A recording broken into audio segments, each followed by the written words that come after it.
É verdade, Alessandro. Na verdade, as empresas, de um modo geral, tudo que tinham, quem tinha, né? Tem que levar em consideração isso. Quem tinha alguma reserva de caixa já consumiu todo esse capital também, né?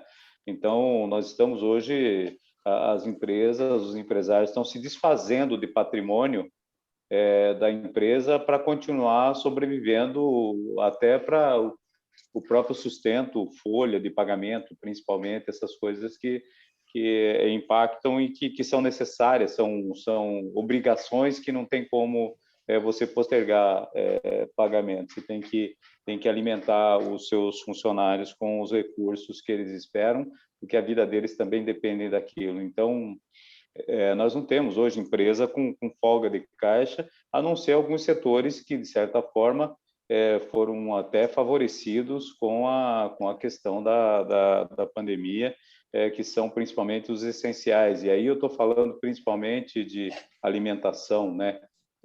Que foi hospitalar, que a saúde que tá tendo uma demanda como nunca teve na vida, né? Então, esses setores são setores que estão muito bem, né?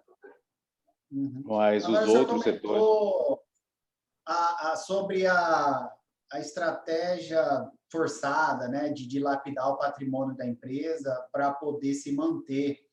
Isso daí também extrapola para o patrimônio pessoal, já tem muito empresário desfazendo de ativos pessoais para poder sobreviver, não só a empresa, mas como um todo, assim, no seu âmbito familiar. Ah, não há dúvida, Alessandro. Eu acabei de ouvir aqui uma história de um microempresário que está sendo alimentado por os amigos, porque ele não tem mais geração de renda para dar conta de sobreviver com seu sustento, né? O sustento dele e da família dele. Tá sendo ajudado, os amigos estão fazendo compra, rancho mesmo, para levar para casa do cara, para o cara sobreviver. Então, Entendi. essa é Isso aqui em Cuiabá, em Mato Grosso? aqui em Mato Grosso, aqui em Cuiabá.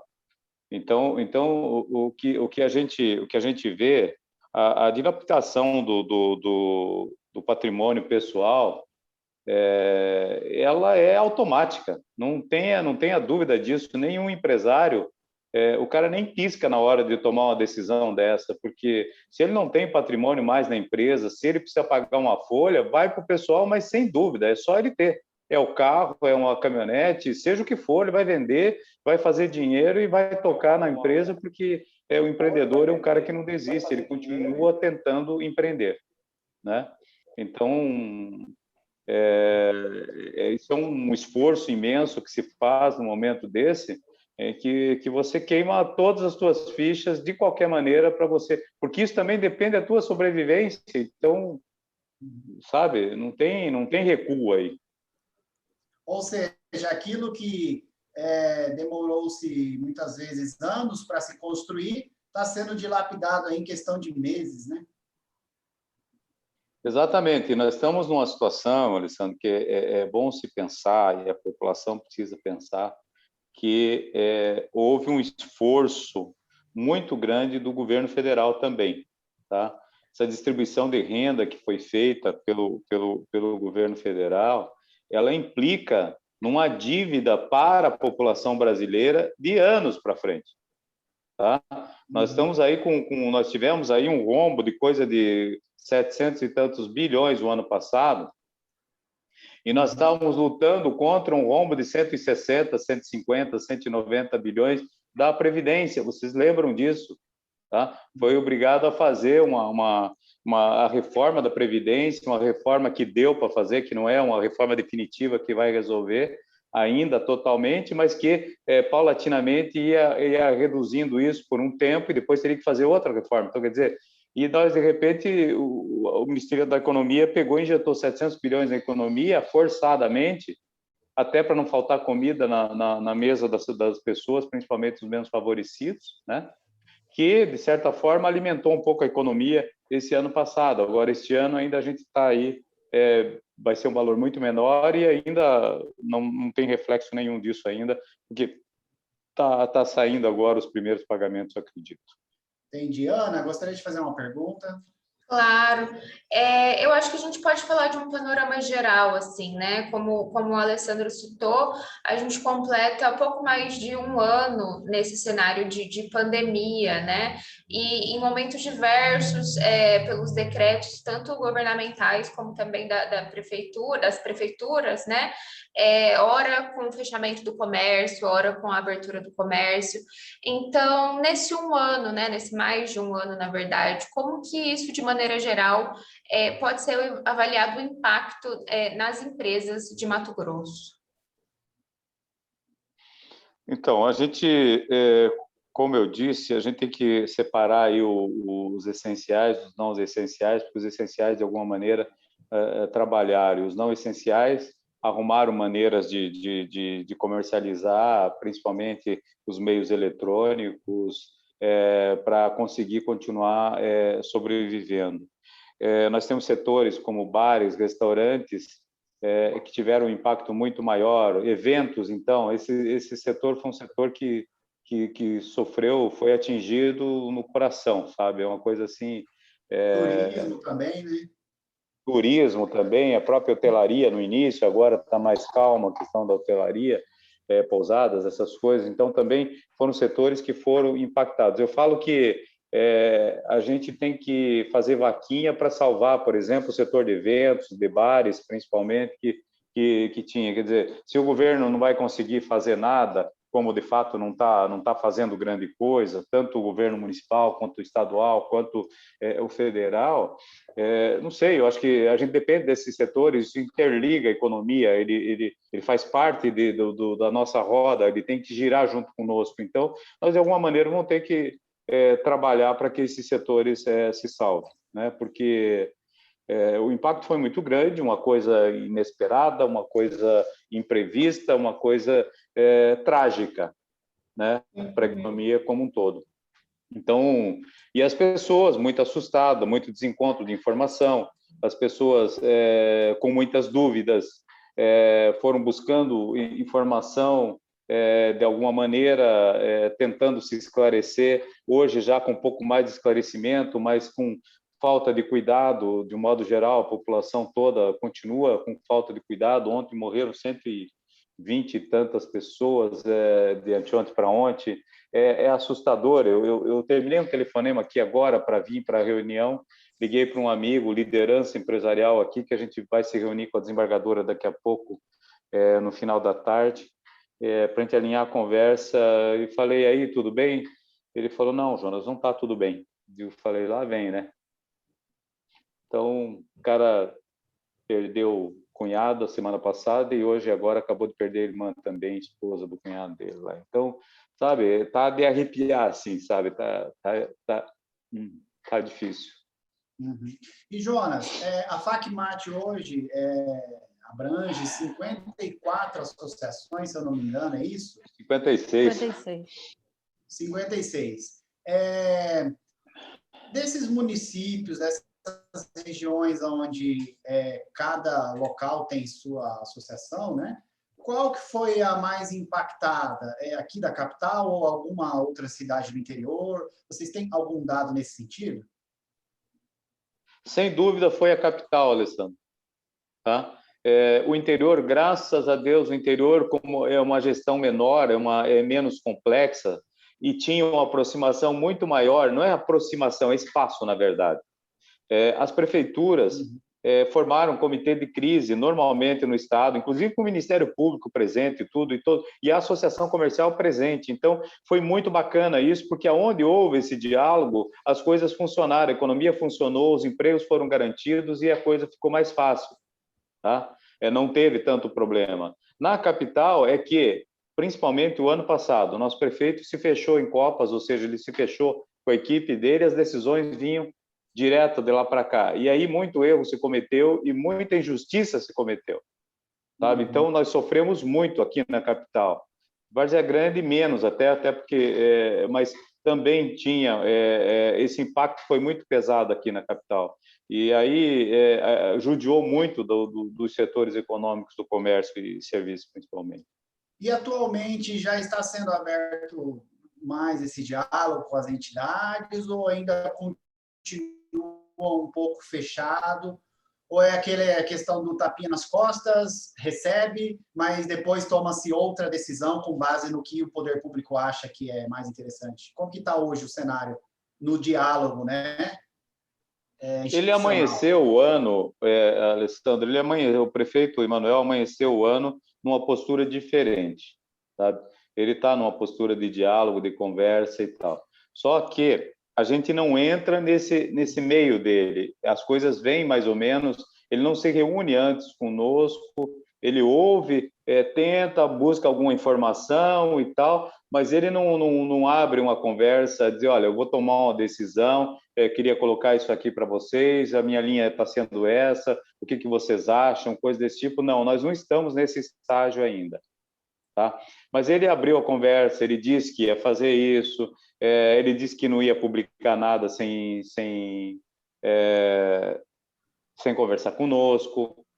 No dia que teve a reunião com o governador, a primeira reunião lá em que estava escrito na testa do governador que iria decretar lockdown, e ele propôs a antecipação dos feriados e nós concordamos e aceitamos, porque, como eu disse, o lockdown ia ser muito pior, né? Mas depois até ele teve que mandar para a Assembleia, e quando ele mandou para a Assembleia, as nossas associações, inclusive, não quiseram, não aceitaram. Então, pegaram e rejeitaram. Daí que veio o decreto dele, em positivo, esse novo decreto, que foi pior do que tudo, né? Se a gente tivesse aceitado a antecipação do feriado lá, as coisas teriam sido melhor. E atualmente existe esse decreto da prefeitura, né, do Emanuel Pinheiro, que tem medidas mais brandas do que as propostas pelo decreto estadual do Mauro Mendes. E com isso, com esse decreto, alguns setores, ele ampliou, né, a lista de atividades consideradas essenciais, e algumas empresas puderam abrir, né, diferente do que era proposto pelo decreto do estado. Isso é satisfatório para a federação? É suficiente para mitigar o efeito da pandemia no setor? Ana, aí tem uma questão que é o seguinte: o prefeito Emanuel Pinheiro, ele usou vamos falar assim, de uma estratégia, e ele colocou no decreto dele, por isso que criou essa confusão. Na verdade, o decreto dele remete aos essenciais da lei federal, tá? E essa lei federal é a base de tudo, inclusive para o governo do estado, tá? Também ela é a base do que é essencial, o que não é essencial. Acontece que o prefeito deixou isso aí na última linha, num asterisco, numa coisa. Então, o que aconteceu? O comércio de rua, por exemplo, interpretou. Eu, quando li o decreto, a primeira parte, eu falei, bom, qual que são as restrições? São as pessoas acima de 60, os que estão contaminados, os que estiveram em contato com os contaminados, tá? Esses ficam em quarentena. O resto abre tudo, dentro daquele período lá, toque de recolher, às 21 e tal, essa coisa toda, né? Delivery até as 23h59, supermercado até as 20, a gente tinha pedido que fosse até as 22 e tal. A gente colocou algumas coisas, mas ele não atendeu. Então, na verdade, por que os shoppings estão fechados, por exemplo? Tá? Os shoppings estão fechados, a Riachuelo está fechado, as grandes redes estão fechadas. Por que estão fechados? Estão fechados porque o decreto da prefeitura remete à lei federal, e a lei federal não abriga o funcionamento dos não essenciais. E aí, por exemplo, um aparelho como o shopping não vai abrir porque ele vai correr o risco de levar uma multa, e são 4 pontos, né? Se imagine a fiscalização, ela vai em 4 lugares e faz um estrago imenso de multa em cima de todos. Não é? Então, inclusive, agora até hoje eu conversei com o pessoal dos shoppings, até deu uma acalmada, mas os lojistas estavam extremamente revoltados,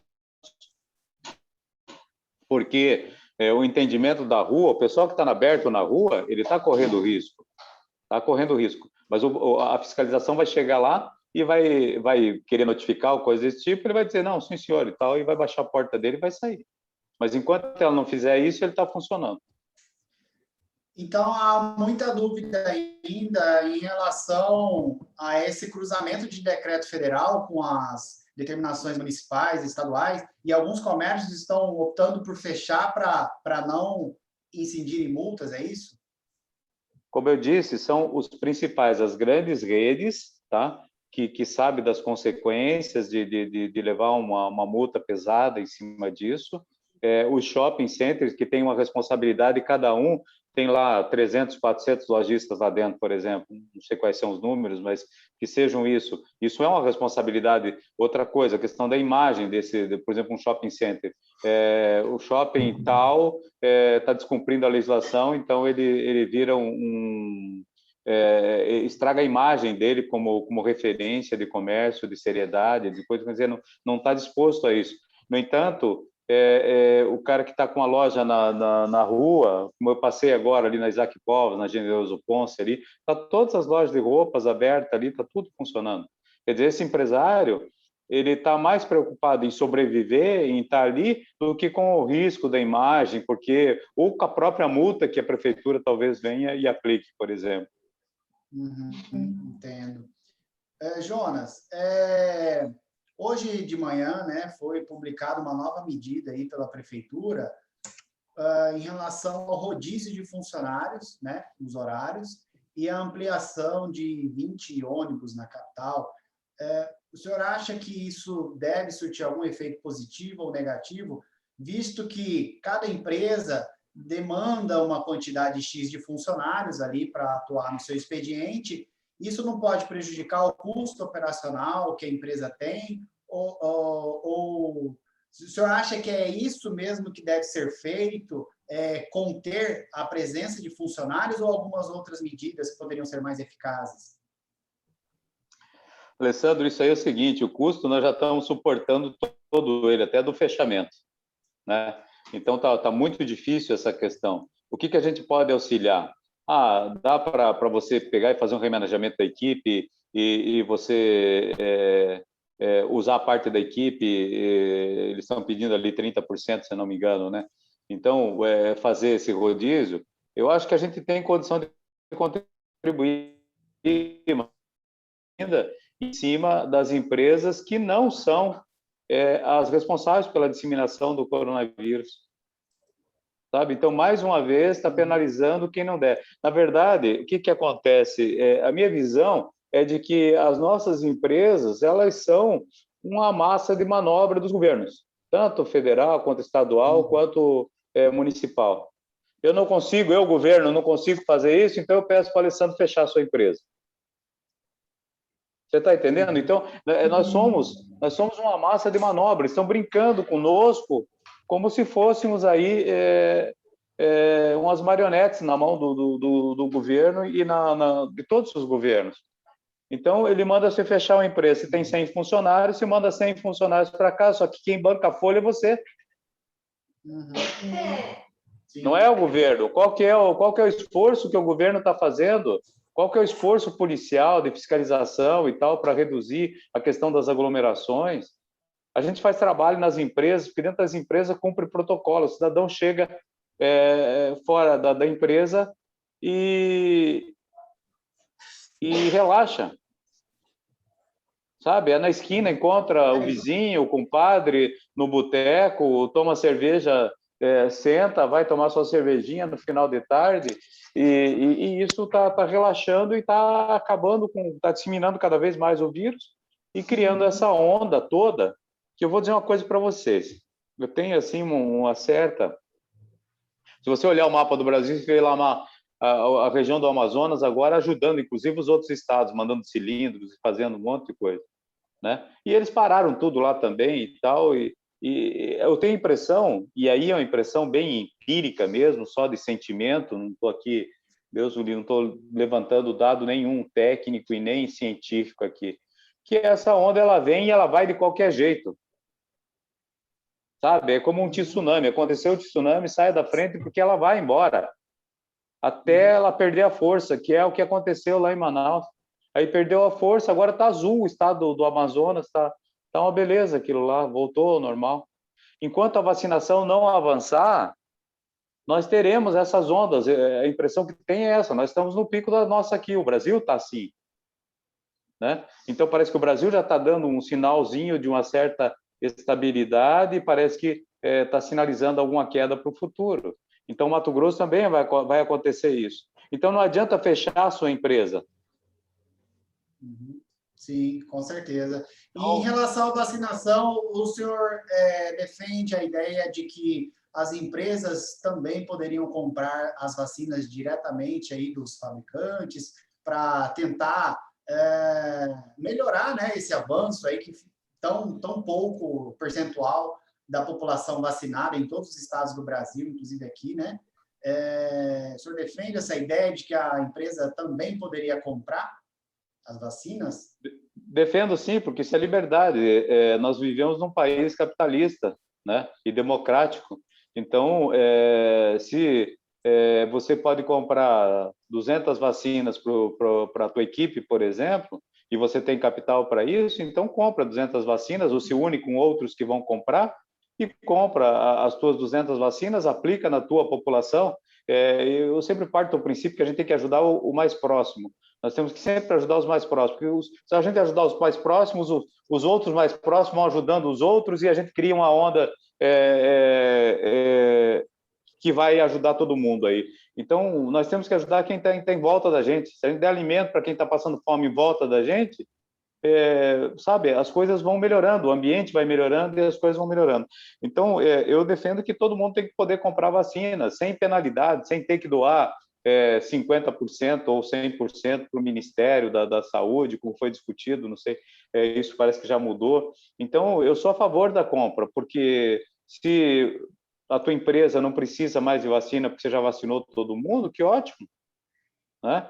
Agora, também acredito que a vacinação no país, apesar dela ter demorado um pouquinho para partir, ela está avançando. Agora, a gente precisa avançar em todos os níveis. Eu sempre falo que o cidadão ganha lá como governador, como presidente da República, ele ganha em cima de um discurso, eu vou fazer isso, eu vou fazer aquilo e tal. E aí, quando chega na hora de fazer aquilo que ele prometeu, ele dá uma ordem lá em cima, lá no Palácio Paiaguás.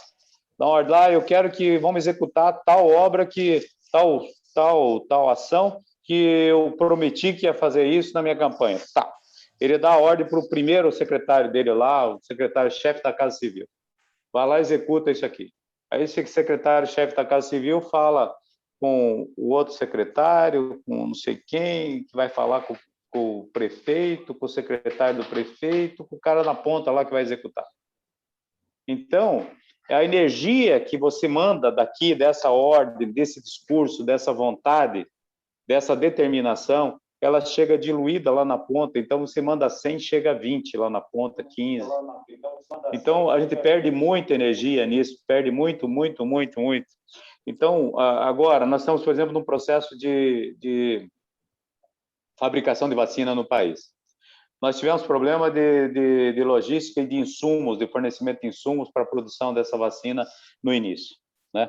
Parece que isso tinha uma indústria que estava sendo acionada, ou seja, tanto o Butantan quanto a Fiocruz estava sendo acionada, a indústria deles de fabricação de vacina, ou seja, eu vou botar para produzir em alta velocidade, que é o que eu preciso agora, né? Aí teve uma desses laboratórios que quebrou uma máquina lá, passou uma semana e pouco, 2 semanas, para consertar a dita da máquina ou a linha de produção que estragou.